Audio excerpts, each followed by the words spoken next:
بسم اللہ الرحمن الرحیم۔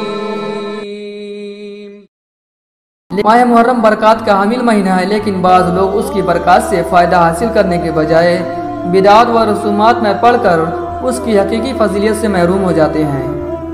چند بدعات و رسومات کی نشاندہی کی جاتی ہے تاکہ ان سے بچ کر صحیح اعمال اختیار کیا جائے۔ تعزیہ کرنا ناجائز ہے، کیونکہ قرآن مجید میں ارشاد باری ہے، اتعبدون ما تنحتون، کیا تم ایسی چیزوں کی عبادت کرتے ہو جس کو خود ہی تم نے تراشا اور بنایا ہے۔ ظاہر ہے کہ تعزیہ انسان اپنے ہاتھ سے تراش کر بناتا ہے، پھر منت مانی جاتی ہے اور اس سے مرادیں مانی جاتی ہے۔ اس کے سامنے اولاد وغیرہ کی صحت کی دعا کی جاتی ہے، اس کو صدقہ کیا جاتا ہے، اس کی زیارت کو زیارت امام حسین سمجھا جاتا ہے۔ یہ سب باتیں اسلام کے اعتبار سے ناجائز ہے۔ ذکر شہادت کے لیے مجالس منعقد کرنا، ان میں ماتم کرنا، نوحہ کرنا روافض کی مشابہت ہونے کی وجہ سے ناجائز ہے، کیونکہ حدیث شریف میں آتا ہے، من تشبہ بقوم فہو منہم، جس نے جس قوم کی مشابہت اختیار کی وہ اس قوم میں سے ہے۔ خبردار، اس محرم کا روافض کی بدعتوں میں مبتلا نہ ہونا یہ مسلمان کی شایان شان نہیں۔ اگر ایسا کرنا جائز ہوتا تو اس کا زیادہ مستحق حضور صلی اللہ علیہ وسلم کا یوم وفات ہو سکتا تھا۔ بعض لوگ اس مہینے کو رنج و عالم کا مہینہ سمجھتے ہیں اور اس میں شادی بیاہ اور خوشی کے کاموں سے پرہیز کرتے ہوئے مختلف قسم کے شوق مناتے ہیں، جیسا کہ کالا لباس پہننا، عورتوں کا زیب زینت اور بناؤ سنگار چھوڑ دینا، نوحہ ماتم کرنا وغیرہ۔ ان لوگوں کا ایک خیال غلط ہے، کیونکہ حدیث مبارک میں اس کے بہت سے فضائل وارد ہوئے ہیں، لہذا اس مہینے کو غم کا مہینہ سمجھنا درست نہیں۔ بعض لوگوں میں یہ بات مشہور ہو گئی ہے کہ محرم کے مہینہ، خصوصاً محرم کے شروع کے 10 دنوں میں شادی بیاہ اور اس مہینے میں خوشی کی ترغیبات کرنے میں خیر و برکت نہیں ہوتی اور وہ کام منحوس ہو جاتا ہے۔ اس میں بعض پڑھے لکھے لوگ بھی مبتلا ہیں۔ یہ سوچ غلط ہے، کیونکہ شریعت میں ایسی کوئی بات نہیں ہے۔ شریعت میں محرم یا کسی دوسرے مہینے میں نکاح سے منع نہیں کیا گیا اور اس مہینے میں زیادہ عبادت کرنے کا حکم دیا گیا ہے، اور نکاح بھی ایک عبادت ہے، کیونکہ نکاح سے اللہ کا قرب اور تقوی نصیب ہوتا ہے۔ ایک حدیث میں آتا ہے، جب آدمی شادی کرتا ہے تو اس کا آدھا دین مکمل ہو جاتا ہے، تو اس کو چاہیے کہ باقی آدھے کے معاملے میں اللہ تعالیٰ سے ڈرے، لہذا اس ماہ میں نکاح کرنا ممنوع نہیں ہے۔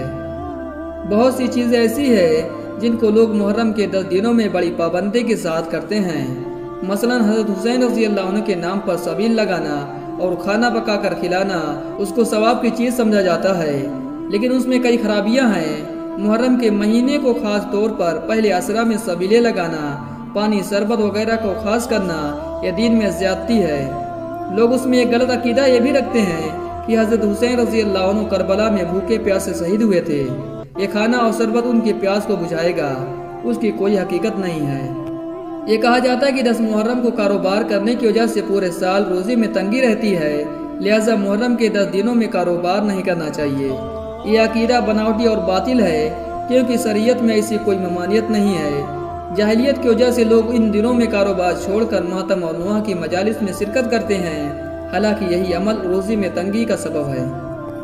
غم اور مصیبت میں آنسو بہہ جائے اس پر شریعت میں کوئی منع نہیں، لیکن نوحہ کرنا اور ماتم کرنا اور میت کے اوصاف کو بیان کر کے رونا گناہ ہے، کیونکہ نوحہ کرنے، چیخنے چلانے، کپڑے پھاڑنے اور منہ پر تماچا مارنے وغیرہ جیسے کام شریعت میں منع ہے، اور آج کل جو محرم میں ماتم اور نوحہ کیا جاتا ہے یہ صبر کے بھی خلاف ہے۔ قرآن کریم نے خود صبر کی تلقین کی ہے، وَاصْبِرْ وَمَا صَبْرُكَ إِلَّا بِاللَّهِ، آپ صبر کریں، آپ کا صبر اللہ کے لیے ہے۔ ایک جگہ اور ارشاد ہے، یا ایھا الذین آمنوا استعینوا بالصبر والصلاۃ ان اللہ مع الصابرین، اے ایمان والوں نماز اور صبر کے ذریعے اپنے رب سے مدد طلب کرو، اس لیے کہ اللہ صبر کرنے والوں کے ساتھ ہے۔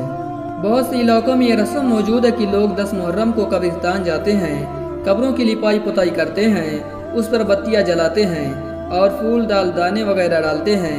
ان کاموں کو خاص طور پر محرم کے دنوں میں کرنا اور ان دنوں میں مقصد سمجھنا بدعت ہے، کیونکہ شریعت نے ان کاموں کے لیے کوئی خاص دن مقرر نہیں کیا اور نہ ہی ان دنوں میں اس کی کوئی فضیلت بیان کی ہے، لہذا اس سے بچنا چاہیے۔